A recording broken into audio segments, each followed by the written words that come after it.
Welcome to the Steve Show. Today we're going to talk about following your joy. How do you have more joy and happiness in your life?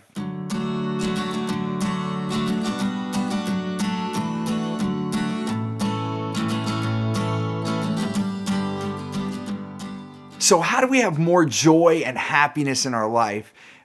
First, I've said other episodes about how you choose to have this, but I also want to talk about how to make it more consistent and how to have more of what we want. And I've actually used my emotions as an indicator. And I'm not the first one to talk about this by far. I mean, this is what the law of attraction is all about. So many other books before me have talked about this. But what I want to share is like my experience with it. The first thing people talk about is the words that we say. And I've also shot episodes about that. Like, what words do we say? But now I want to take it to the next step. Like, what are the feelings that we have? So I've actually used my judgment on how I feel. Like if something upsets me or it doesn't feel good, I use that as an indicator that I'm going the wrong way. It like actually redirects me now. And I used to be like, okay, there's people out there that talk about no pain, no gain, right? So you're going to go through pain to then have what you want. And that can be true. You can break through something and then be on the other side and have that success. However, you can also go around it and also have success. And it's so much easier and there's so much less pain. So now when I feel pain, I know that I'm going in the wrong direction. Or maybe there's a better way. Maybe it's not wrong. Let's not say that word, even though I just said it. So let's move away from that. Let's say that there's a better way or an easier way. And just to put it into a metaphor, think about when we have our neurology in our body. So the neurons fire off when we hurt ourselves, right? So pain comes as an indicator. It's something telling our brain, hey, don't do that. So if I put my hand on a grill or on a burner and it's burning my hand, my reaction immediately is going to be to pull away, right? Those pain receptacles, like right, to have that feeling occur is to have us pull back.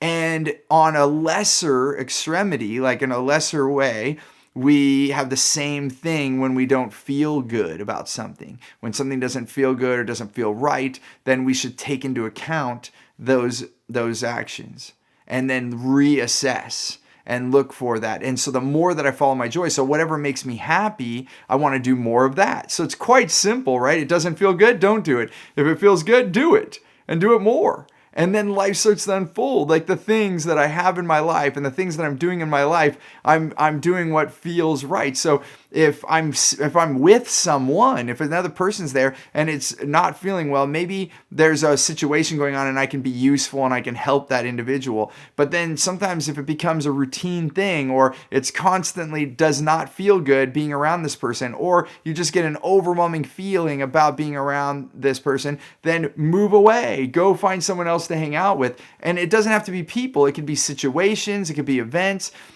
Whatever you're feeling. And we know that we have these capabilities. Like think about in your life when you've gone to a party or you've gone to an networking event and it just doesn't feel right. Or you can feel there's a negative energy. Have you ever gone to someone's house and you can feel there's a negative energy there in the room and maybe something happened? So I'm not saying like avoid helping or doing those things, but some people they can help more than others. Some people have more they're more sensitive or there's more empathy, and that's a great thing because you can use that as a great tool. As long as that window passes, we know what's the best way to navigate. What I more want you to focus on right now is how you do things routinely. So if you're going to your job and it's always uncomfortable, or you're always upset in whatever you're doing, like commuting to work or something, then maybe you should live closer to work. And I know that's a bigger decision. It's not a simple one, but maybe you should consider that because it doesn't feel good. Right? Even if it costs you more money to live closer to your job, but now you can actually get there with happiness and you walk in because you get to walk to work, or you have like a 2-3 minute drive, that is going to increase your vibration in your life. And now you're going to have a different thing. Even if it costs you more money, you're going to have more return. It's like a return on investment. So start watching where we are, and I've said this before as well. Like Bruce Lee always said, be water. be water, because water just moves around. It doesn't sit at the rock and get pissed off and like be angry and have all these things happen. It goes around the rock. It goes under it. It goes over it. And you can do that too. So when it doesn't feel right, choose a different path, reassess, look at what's going on, and follow your joy. And then also notice where you're really happy. And then do more of that. So if you look at your calendar, schedule more of what you like to do and schedule less of what you don't like to do. And it's a basic principle, but some things take more change in your life and some things take less. So start with the small things that you can change right now. And then if it means changing your job or changing something big in your life, you should consider it immediately. We don't walk through life and then all of a sudden get to rewind and start over, right? Not in this lifetime, not in this body.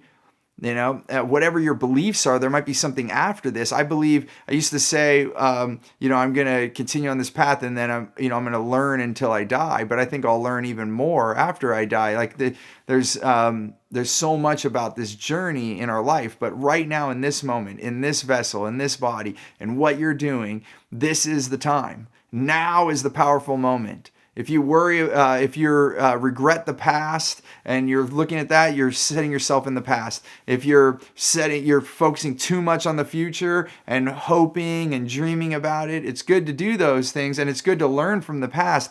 But the most powerful place and the most important place to be present to is the present, right? I don't know. I've never looked this up, but maybe I will now that I'm saying this. But why do we call it a present when someone gives us a gift? Maybe the present time is that moment that we should cherish as if it's a gift, because it is. You get to get up again today and have another life, another day. So do what makes you joyous. Find that happiness and live in it. And the more you follow that, the happier you'll be. And the more gratitude you'll have, and the circle will just continue.